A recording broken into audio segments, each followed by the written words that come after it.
কেমন আছো তোমরা সবাই? আশা করি অনেক অনেক ভালো আছো। তোমাদের সবাইকে আমার নমস্কার। আজ আমি আমার আরেক বাবার কথা বলি, শোনো তাহলে তোমরা। উনি আমার শ্বশুর বাবা। জানো তো তোমরা, বিয়ের পর আমি যখন আমার স্বামীর ঘরে মানে আমার ঘরে এলাম, তখন আমি আমার শাশুড়ি মাকে পাইনি। আমার এই বাবাই আমাকে অনেক রান্না শিখিয়েছেন। কোন সবজি কিভাবে কাটলে ভালো লাগবে, কোন তরকারিতে কোন মশলা দিলে ভালো লাগবে, সব কিছু। খুব তাড়াতাড়ি বাবার কাছ থেকেও আমি রান্না শিখেছিলাম। উনি খুব তৃপ্তি করে খেতেন সমস্ত খাবার। বলতেন, তোমার হাতে রান্না খেলে মনে হয় মায়ের হাতে রান্না খাচ্ছি। কোনো বৌমাকে তার শ্বশুরমশাই যদি এমন কথা বলেন, তাহলে সেটা তো অনেক ভাগ্যের ব্যাপার, তাই না বলো?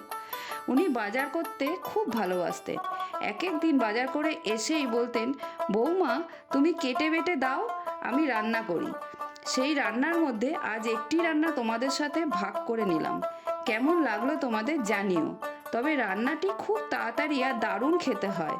আচ্ছা, আজ এইটুকুই থাক। অনেক ভালো থেকো তোমরা, আর আমাকে একটু ভালোবেসো। কেননা তোমাদের সবার কাছ থেকে একটু একটু ভালোবাসা নিয়ে আমার অনেকটা ভালোবাসা জমে যাবে। অনেক ধন্যবাদ।